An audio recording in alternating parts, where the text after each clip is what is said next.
I remember when I lost my mind. There was something so pleasant about that place.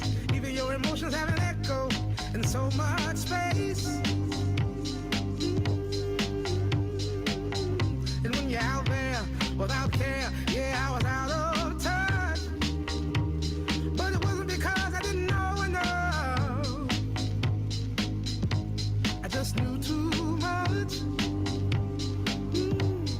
Does that make me crazy? Does that make me crazy? Does that make me crazy? Possibly.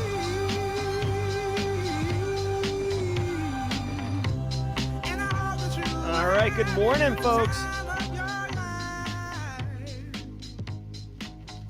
Good morning, folks. Today is Tuesday, December 13th. I thought it was Wednesday until about 5 minutes ago. So welcome to Tuesday, everybody. Welcome to episode number 260 of Simply Cyber's Daily Cyber Threat Briefing. I'm your host, Dr. Gerald Auger, and over the next 45 minutes, I'll be delivering the top cyber news stories of the day directly to you and giving my analysis, my opinion, my thoughts on each story, on what it means to you as a practitioner, or if you're looking to break in the industry. There's definitely value for you here. Don't think that it's overwhelming, intimidating. Just dive in, get immersed, and we're going to have a good time for the next 45 minutes. But before we get into it, I do want to say shout out and thanks to the stream sponsors who help in part make the stream possible, starting off with our good friends Eric Taylor and the gang over at Barricade Cyber Solutions. Barricade Cyber Solutions is dedicated to helping businesses from cyber attacks and recover from the damage done. Cyber attacks can cause massive issues for businesses and send dedicated, hardworking business owners into turmoil, but Barricade Cyber Solutions knows how to mitigate the damage done for cyber incidents. Check them out at barricadecyber.com. Got the site right here up on the stream if you're live with us. Scroll down half a click. There's Eric's calendar. Boom, you get right on it. Have a Zoom call, have a phone call, whatever works for you, and talk about your company and your needs, right? Also want to throw some love to Eric Capuano, the CTO over at Recon InfoSec. Listen, y'all, Recon InfoSec's Managed Detection and Response, MDR. If you don't know that acronym, learn it. MDR, Michael Delta Romeo. MDR offering includes the people, process, and technology needed to deliver full-spectrum security operations to organizations of any size, okay? Small, medium, large, doesn't matter, any size. Their MDR service includes fully managed SIM and SOAR, and customers gain full visibility into their own environment, as well as any incident investigations being worked by the Recon SOC. Guys, I say this all the time. You can see the Recon InfoSec's website on the stream right here, links in the description below. If you are at a business and you need help with your information security, right? Like day-to-day operations, you're a one-person shop, a one-man band, you're matrixed, like you're BSEC, you're a network engineer, but somehow you're also all of InfoSec, and you can't get budget for an FTE, MDR service is a legit option, people. It's outsourced InfoSec, essentially, but in a meaningful way. So go check it out if that's what you need. Now, I want to say, if you didn't know, I want to remind you, if you hold professional certifications that require CPEs, I saw a lot of people in chat talking about getting cert exams this week, right? And best wishes to you if you haven't taken them yet, and if you did, I hope you crushed them. Certs require CPEs in most instances. I've looked at ISACA, I've looked at ISC squared. Each episode of the Daily Cyber Threat Briefing counts as a half a CPE, so 2.5 a week, 10 a month. Be sure to say what's up in chat, which will document that you were here and literally enable you to earn CPEs the easiest and, I would argue, the most enjoyable way possible. Now, if you're live, love it. I see 96 of you here right now. Welcome, welcome, all of you. Please come on down front. Plenty of seats for everybody. We'll get to the show in just a minute. If you're on hashtag Team Replay, if you're watching on replay, listening on your audio podcast app of choice, listening on LinkedIn, YouTube, Twitch, Twitter, whatever, thank you for checking the show out. I know the time doesn't work for everybody, but do drop a comment, hashtag Team Replay. I want you to get credit for those CPEs. I want you to be part of the community. Thanks so much for catching the stream. If you want to jump right to the news, you have the power to do that by skipping ahead about 2 minutes. But for the next 2 minutes, I am going to be saying what's up to my friends in chat. Axiom Brevity with the squad share. Very nice, Axiom. Thank you, thank you, thank you. Enjoy those squad emotes, y'all. Watching on YouTube, Jeremy Williams with the super chat. What? Did we just become best friends? Yep. 2 things. One, I was going to tease this later, but Jeremy Williams, look what's dropping in 37 minutes, my man. Thank you, Paula Terranova, for the squad. For the squads. Hey, Paramedic to Cyber's dropping in 37 minutes. Definitely take advantage of those squad emotes, guys. Just click on the thing. If you're on YouTube, everyone gets one. Love it, love it, love it. Guys, Jim Wales, what's up? Kayla Rose, what's up? Good to see you. Hey, amigos, good morning to you, too. Remember, tomorrow's Worldwide Wednesday, so we're going to run the world. We have a new feature for tomorrow. And I saw Mark Lester in chat. I want to say shout out, guys. The show used to be 60 minutes. It's been pared down to 45 minutes. Mark Lester in chat is the person who I had a conversation with in August about the show, and he's like, it's just, I wish it was just a little shorter for time purposes. And I put a poll out to chat, and we all agreed to tighten it up. So thank you, Mark Lester, for helping be a catalyst of change. What's up, BSEC Network? All the things. Dan Reardon, Aaron KG's in the house, James Atuko, Edukudo, excuse me, Tom Bishop. All right, guys. Carrie, Retail to Cyber is in final editing. That will be dropping either later this week or early next week, I promise you. Randock Gaming with a squad. Guys, Adam Lieb, enjoy that. Nathan Bolin, enjoy that. Michael McBride, enjoy that. Eric Taylor, enjoy that. Jess Bishop, enjoy that. George Strasburger with the super chat. What? Did we just become best friends? Yep. All right, guys, we are partying hard on a Tuesday. Dang, son. All right, let's get into the news, y'all. See you at the mid-roll with Simple Minds. From the CISO series, it's cybersecurity. Here we go. It's Tuesday, December 13th, 2022. India's foreign ministry leaks passport details. The publication Cyber News reports the Global Pravasi Rishta portal, a platform for expats run by the Ministry of External Affairs of India, exposed personal information. Using a browser's edit function, any registered user could access details of any other user just by changing their user ID. This exposed names, email addresses, phone numbers, and passport numbers in plain text. Cyber News reached out to the Ministry of External Affairs about the leak. It didn't receive a reply, but the issue appeared fixed within a week. All right. So many squad members. It's Owen. So many squad members, guys. Much love. Thank you so much for supporting the channel. And new squad members, enjoy. Jesus. Enjoy the Brave Robot. Enjoy that squad emotes. All right, now check this out, guys.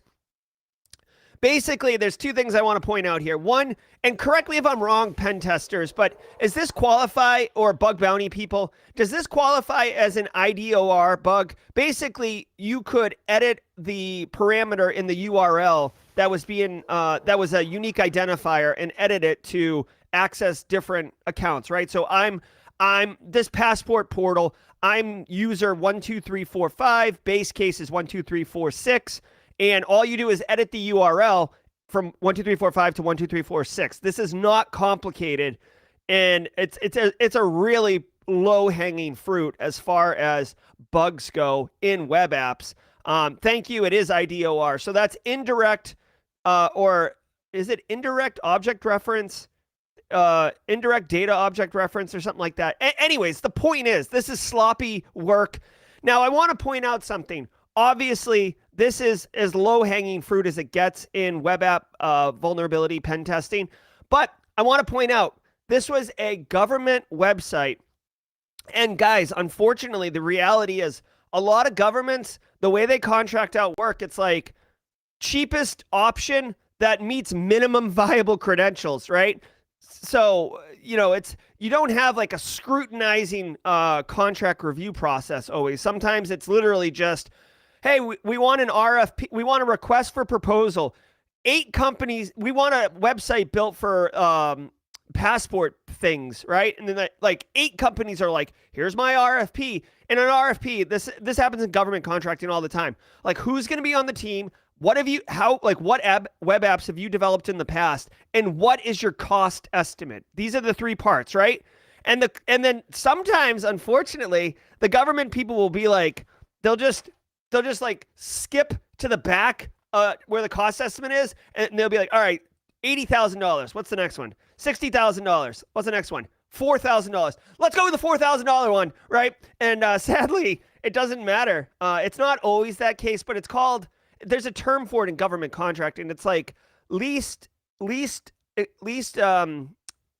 Somebody in chat definitely would know this. But it's a term. It's like least viable option or least something. Anyways, that could be what happened here. I wanted to tell you that just from a government contracting perspective, to be mindful that the government doesn't. Holy Jesus! What? Barricade Cyber Solutions dropping 50 subs. Oh my God! Get ready. You want to talk about a hype train? This train's just left the station like the Aerosmith roller coaster leaves the station at like 1,000 miles an hour. Holy crap, Eric Taylor! Thank you so much for the squad support. Government contracting. Let's move on. All right, that's definitely going to unlock a couple emotes, y'all. Cloudflare Zero Trust Suite available to at-risk groups. The internet infrastructure company already offers free enterprise-level cybersecurity services to journalists, activists, humanitarian groups, and election services through its Project Galileo and Athenian project initiatives. Now it's adding its Cloudflare One Zero Trust Security Suite. This will monitor traffic and continuously validate users at all stages of digital interactions while on protected networks. It also includes DNS filtering and HTTP inspection and isolation to catch and filter phishing attempts. Over 10,000 organizations globally already use its Zero Trust platform. This is cool. All right, so this is cool. Geez, I mean, whew. Again, thank you so much to Barricade Cyber Solutions and Eric Taylor, not only being a stream sponsor, but also dropping 50 subs here in chat. You guys killing it. All right, guys, so check it out. There's 2 things I want to point out here. One, Cloudflare. Big name in the game. They were originally around just like DNS and like denial of service kind of risk mitigation and stuff, but they've grown up. They're big boys now, and they can help. They can help with all sorts of different security stuff. Now, the important thing here is that they are offering their zero trust. Their zero trust security product for free. Here's what I wanted to tell you. To journalists, activists, humanitarian organizations, minority groups, state and local election services. So if you are in any of these, groups, right? Public interest groups, election sites, state orgs, if you're in any of those, or you're related in any way to Project Galileo or in the Athenian project, definitely take advantage of this. This is a huge value add. I do have a cynical thought on it, but anytime that they do these things, you definitely want to do it. Like right when the pandemic first hit, people were like getting Zoom for free and all these other things. And you want to take, like, it's nice to take advantage. Now, I do want to point out from a cynical Jerry perspective, yes, 10,000 orgs use this platform. Yes, it's free for state and local election and anyone, Project Galileo and Athenian. There is a thing called vendor lock-in. I want to remind you guys, vendor lock-in is a term that means you get on with a product, right? You get on with a vendor, and then it's incredibly difficult to get off of that vendor. It's called vendor locked-in, and it almost becomes too expensive to get off of them, right? So like you're like, oh, this product kind of sucks, but it's $8,000 a year. How much does it cost us to migrate? Not to the new platform. Like even if the new product was also $8,000 a year, you have to run a project. Maybe you have to touch all the endpoints with agents. Maybe you have to get educated and train your staff up on a new technology. And you're like, that's going to cost us $60,000 and 3 months of work. It's too painful. let's just continue using the product that we don't like at $8,000 a year. We'll kick the can down the road for another year. This happens all the time. And this is why you don't need to have a necessarily great product in order to be a successful business. Because if you can lock in clients, you're screwed. This happens in the MDR, by the way, all the time. MDR all the time. I like Recon InfoSec's MDR service, but I know I've talked to people. There's someone in chat right now who I'm not going to name their name, but I've talked to personally that has an MDR service that stinks. There's no value add to it, but it's like a long-term contract. It's painful to transition off. So anyways, just be mindful. If you do take advantage of this Cloudflare Zero Trust, be clear about what the terms are. You know, is it free for a year and then you start paying after a year? Is it free forever? Can you get that in writing? All right. So anyways, long story short, this is great, though, if you fall into that category of people who are in that Project Galileo or Athenian project. Way to go. These squad supports are still coming over here. Love it, love it, love it. Elite gunslinger. No, I keep my... One thing you guys will know about me, I do respect people's privacy. I have a lot of secrets. And the reason that I get them is because I don't share them. So let's keep rolling. Greece outlaws spyware. Lawmakers in Greece approved new legislation to ban commercial spyware in the country, as well as reforming rules around wiretaps. Use, sale, or distribution of spyware in the country now carries a 2-year minimum prison sentence. This ban doesn't come out of the blue. Back in August, politician Nikos Androulakis said he had been targeted by predator spyware by the country's National Intelligence Service in September 2021. Subsequent reporting alleged that spyware was used against other politicians and journalists. All right, looks like we got another we got another one. Like as if the train wasn't bullet training down the road. Eric Taylor and Barricade Cyber Solutions dropping another 50 subs. What? Did we just become best friends? Yep. Oh my goodness. I'm just going to play a bunch of these really quick. All right. I can't play 50 of them. But everybody, enjoy those squad supports. Thank you so much for being here. 162 of you, 168 of you in chat. Eric Taylor, Barricade Cyber Solutions, gifting out 100 subs this morning. So basically, almost everybody in stream right now is a squad member. Love it, love it, love it. All right, guys, so check it out. In Greece, they've passed a law that makes it... There's two really interesting things here. First of all, well, this isn't one of my two interesting things, but it was a very close vote. Very close, 156 to 142. 2 days of debates. And ultimately, they have passed a law that has a 2-year minimum prison sentence under the use, sale, or distribution of spyware in Greece. Now, guys, I want to share a couple things with you. One, when we talk about spyware, yeah, like there's the goober spyware where it's like, you sell, like you install some type of like keylogger or something on your computer. This is probably not talking about that. This is talking, and I'm reading right now this book, which is awesome. If you got the newsletter, the Simply Cyber weekly newsletter, I actually put this in the newsletter that I'm reading it. This is more likely talking about NSO Group Pegasus software, like legit commercial grade, stealthy espionage grade spyware. And dude, the fact that they are making it a minimum 2-year sentence in prison for the sale, use, or distribution of spyware is no joke, guy.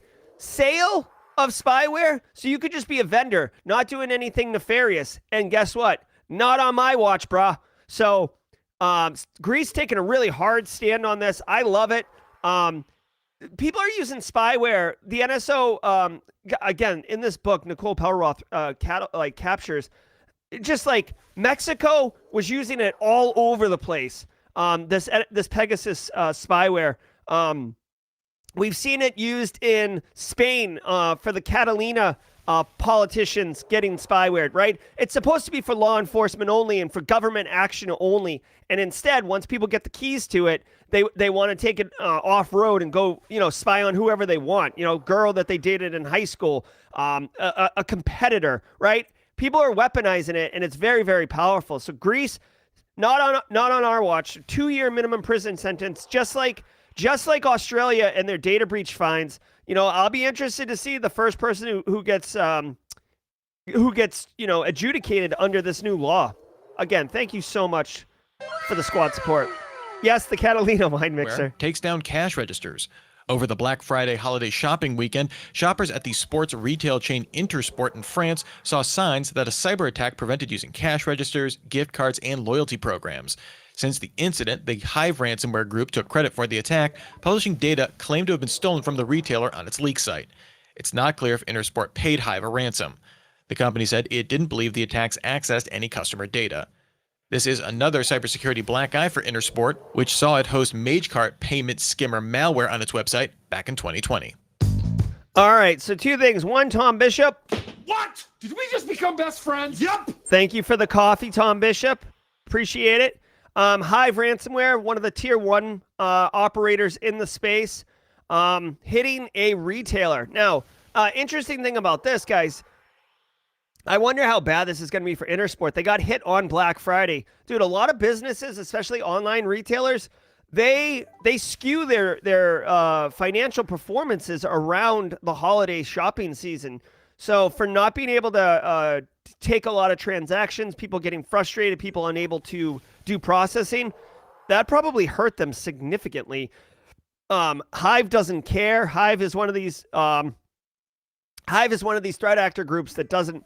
They'll hit anyone. They'll hit a grandmother. They'll hit a retailer. They'll hit a hospital. They'll hit a government. They don't care. They're equal opportunity as far as choosing their targets and victims. It looks like Intersports is not going to negotiate with them and is not going to negotiate with them and probably not pay the ransom. Interesting. It is interesting to me that you can see here Hive is trying to encourage the firm to take the ransom demand more seriously, or they might be. That's another thing. Like, you'll see ransomware threat actors in the negotiations, like, really try to push you. Really, like, ask Eric Taylor in chat. Maybe we can have Eric on as a guest on Simply Cyber Live. Actually, Eric, let me know if you want to be a guest this Thursday. My Thursday guest just canceled this morning, so we could do that. But anyways, not a good look. Not a good look for Intersport, just an online retailer.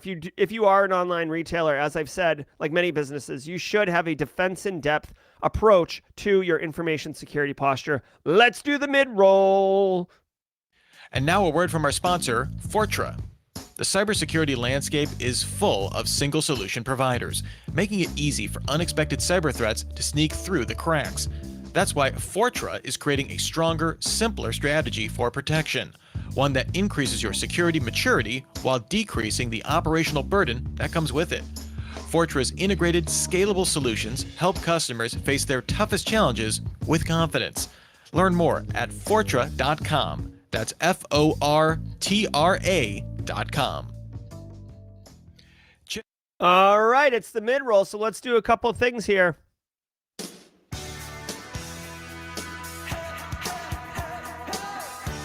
Guys, I want to say thank you. Thank you so much for being here. 175 of you cruising in here right now. Thank you to our sponsors, Barricade Cyber Solutions and Recon InfoSec. Appreciate all that you do with Simply Cyber. If you're getting value out of the stream, or you're one of the 100 people who just became a squad member, take a hot second and hit the like button. It does go a long way. I put a lot of effort and energy into the Simply Cyber Daily Cyber Threat Brief, and I get a lot of help from a lot of people, a lot of mods. Eric, Justin, Base, Aaron, Justin, BSEC, like Jeremy Williams, Tom Bishop. Like, it's a lot of work. The like button, it tells us that you're enjoying what we're doing. I want to thank all of you for being here. If you didn't know about it, I say it every stream, but every single Monday morning at 6 a.m., I send an email that I write on Saturday to you. If you go to simplycyber.io/newsletter, it literally has 3 pieces of information in it. One for your end users, one for your peers, one for your executives. And in a lot of instances, you can literally just copy and paste what I put in there into an email and immediately deliver value to your organization from a cyber risk reduction perspective. So go check that out if you want. Now, while we're talking, I would like to solicit some feedback. Thank you, Nightbot. Thank you, Kimberly. That's for you, Kimberly. I do want to just tell you guys about something and solicit feedback. On LinkedIn for the last 2 weeks, I've been doing these 60-second cyber newses. It's one a day, and it's a less than 60-second little news video of some piece of cybersecurity news done just like this. If you see it on LinkedIn, do me a favor and comment not to amplify it, but comment do you like it? Do you not like it? Would you like to see something else? Is it clear? Is it valuable?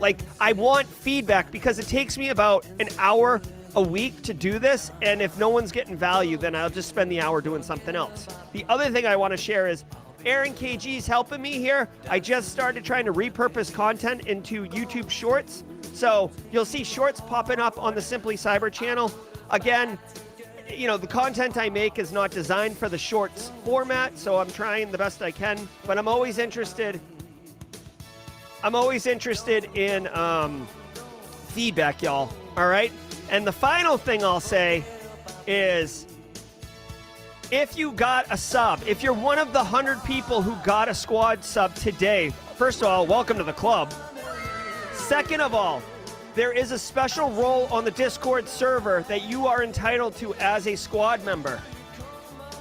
Come over to the Simply Cyber Discord server and get your role. You have to connect your YouTube to the Discord, and it'll automatically populate your role. Giddy up on that. Now, as we are prone to do, let's do some la la la la's and then get back into the news, shall we all? I love it. Guys, what a great day. What a great day. Cheers, everybody. Thank you so much. La la la la. Come on. Come on, Simple Minds. Give us some la la la la's. Here we go, y'all.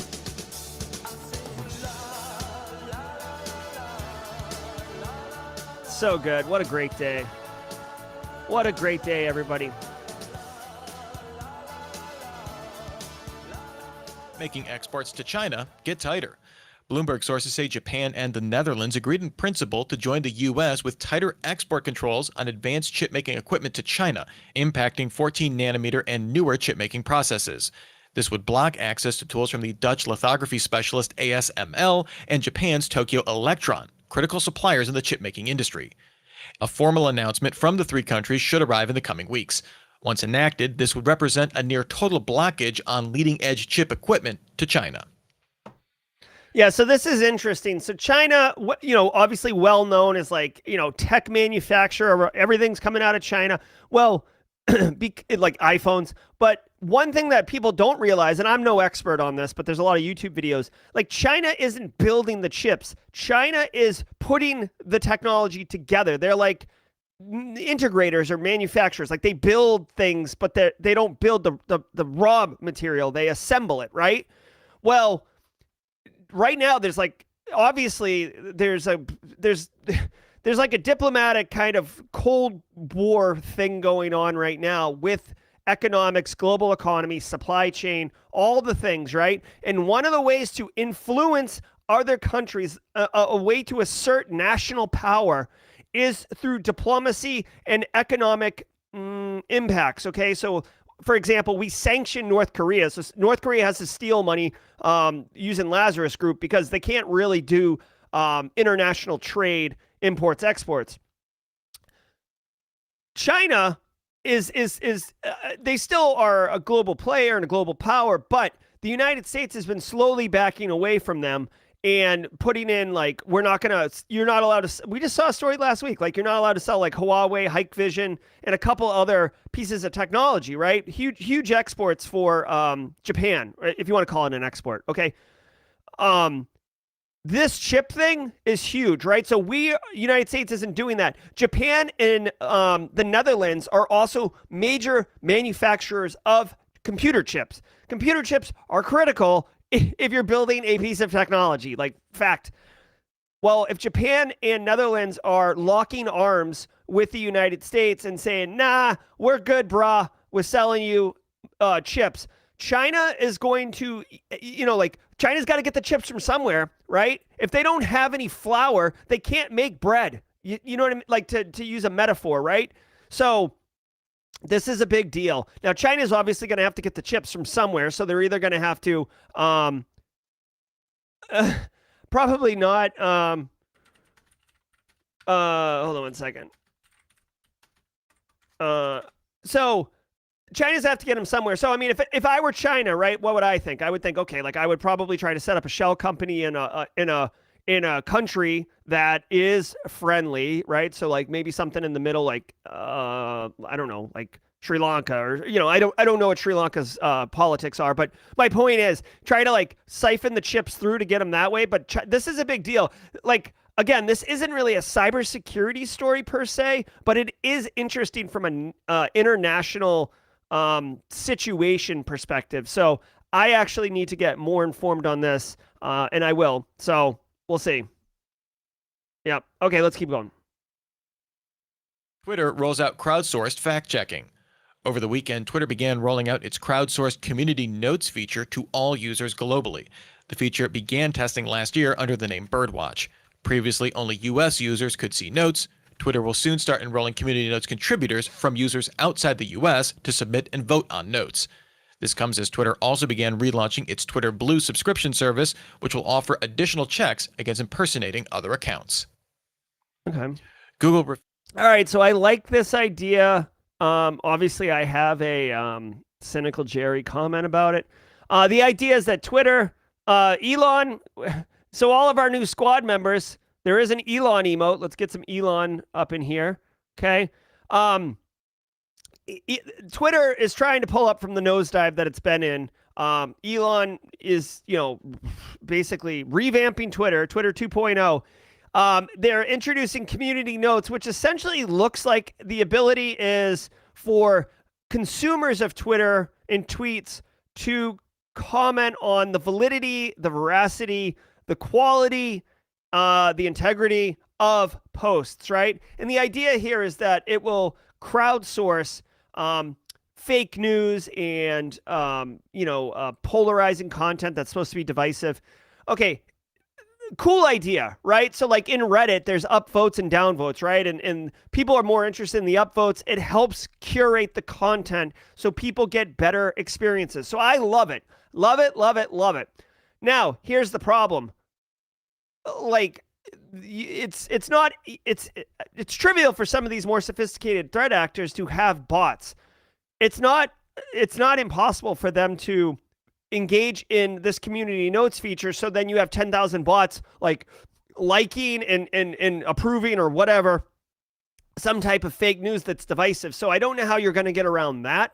But maybe there's some way to verify or validate the integrity of the account that's about to engage in the community notes program in order to limit the amount of bot activity.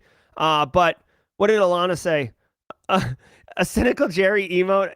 Yeah, I don't know what that emote would look like, but we do need one. I mean, I guess I always just try to think from a risk perspective, like how would someone weaponize this and how would I have to deal with it? So anyways, we'll see where it's going.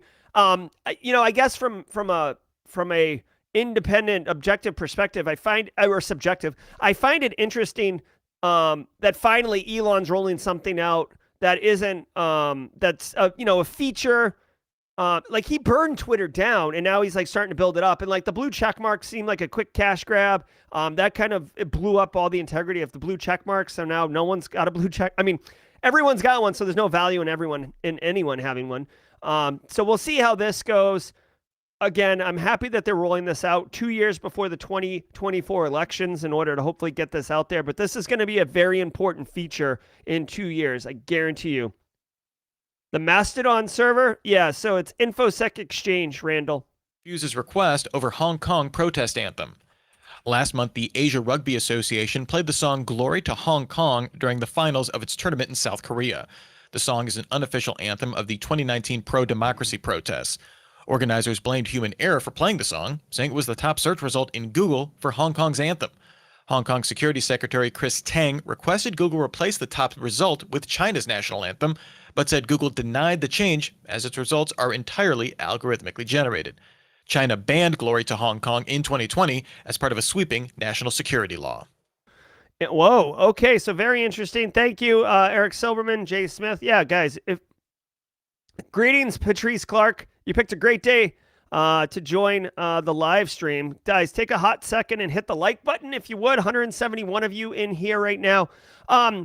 Okay, guys, so another interesting, so this was in the book. It had to do with the Aurora hack of Google in 2015, I think. But Hong Kong, you guys got to understand what's going on here. Hong Kong was, colonialized and part of, the UK kind of, and then, or part of England, and then it got its independence, and it's going to go back to China. China sees Hong Kong as like not its own country. Same with Taiwan.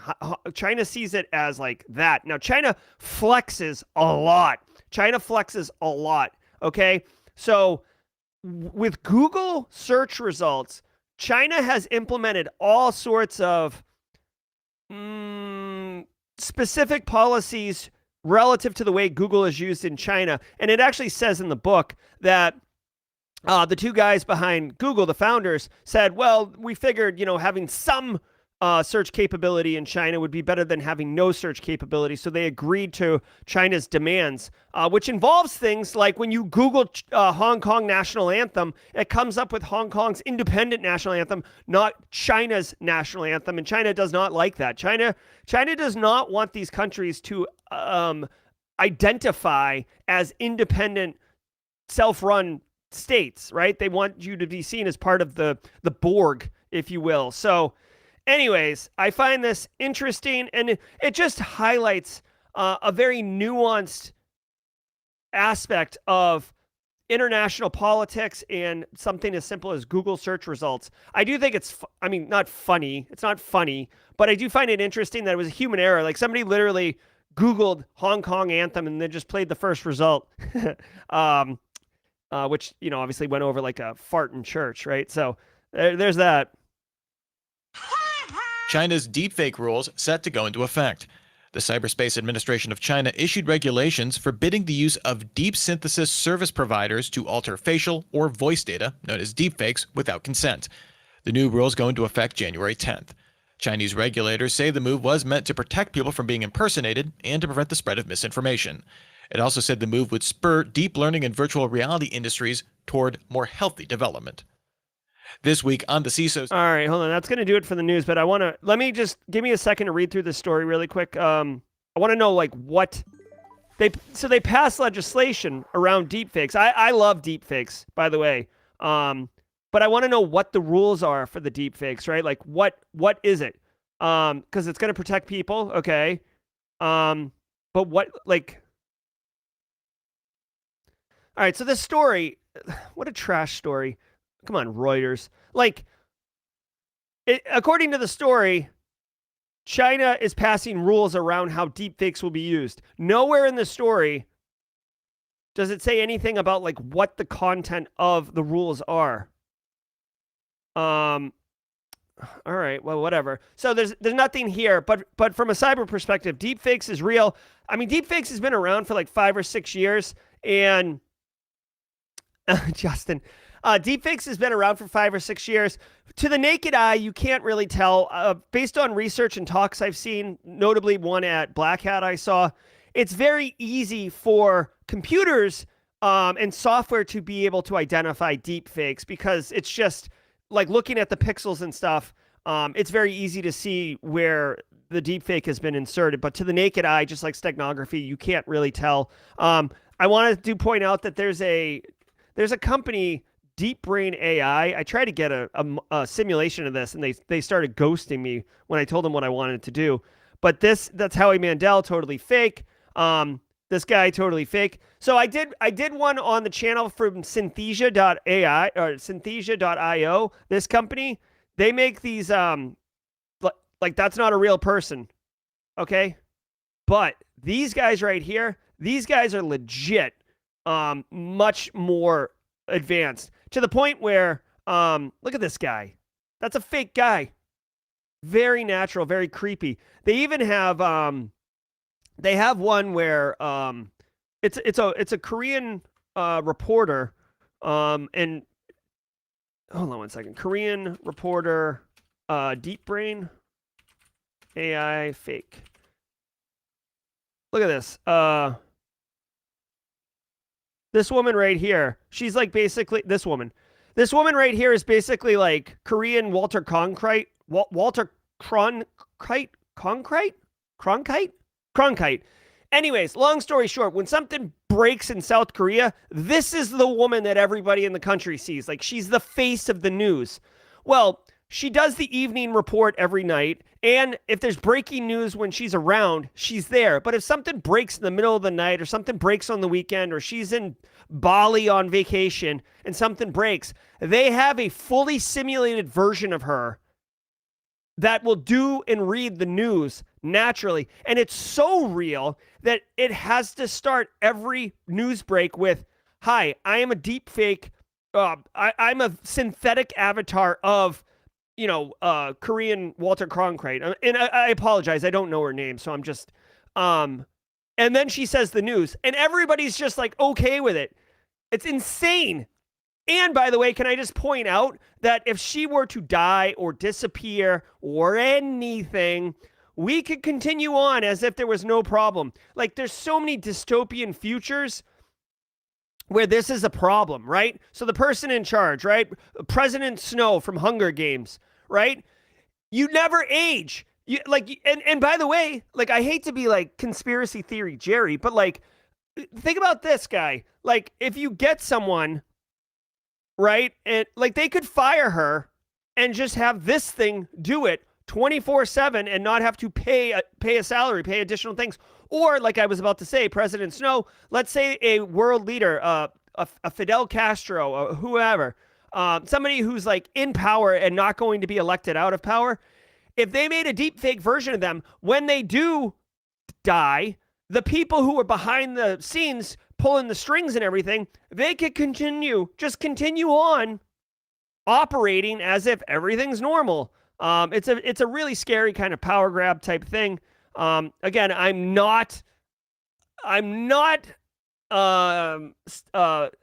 wearing a tinfoil hat here, but it's not a stretch to think of those use cases, right? If I'm thinking of them, it's got to be obvious to everybody, right? So I wanted to look at this technology. I had a phone call with them. They are very close to the vest with this, but they did say for 50 grand, they'd fly me out to where they are and put me in a green room and film me and make a digital version of me. But 50 grand, I'm not going to spend 50 grand on a, little science experiment or whatever, research project. So anyways, as we are prone to do, that's going to do it for the news. I do want to let everyone know that in 2 minutes, we are going to be doing Paramedic to Cyber. I'm going to share this on chat really quickly. I have to take my dogs to get a haircut, so I won't be able to join you in chat during the stream. But Jeremy Williams, please enjoy that. Thank you, Cody Bryant, for being our guest for the interview. Guys, thank you so much to Barricade Cyber Solutions for the 100 squad subs. I mean, guys, wow. A lot of squad love in the chat. Make sure you take advantage of those. Make sure you take advantage of the squad emotes, the squad roles in Discord. Thank you, Eric Taylor. Always a solid member of the community. I'll reach out to you, Eric. My guest this Thursday on Simply Cyber Live will be Eric Taylor, and we'll be talking about dealing with threat actors. What does the negotiations look like? Are some better than others? Can you negotiate beyond just cash, right? I mean, do they take other things like, I don't know, like access to tech, or I don't know. We'll find out. All right, guys, that's going to do it for today's stream. Much love. Thank you to everybody who made it today. Again, thank you all. I love the Daily Cyber Threat Briefing. I love Simply Cyber. And I really appreciate all of you being here, being part of it. Y'all enjoy the day. Crush it. If you got interviews or certifications, crush it. We'll see you all tomorrow morning, 8 a.m., everybody. Be good. Enjoy Paramedic to Cyber. Thank you.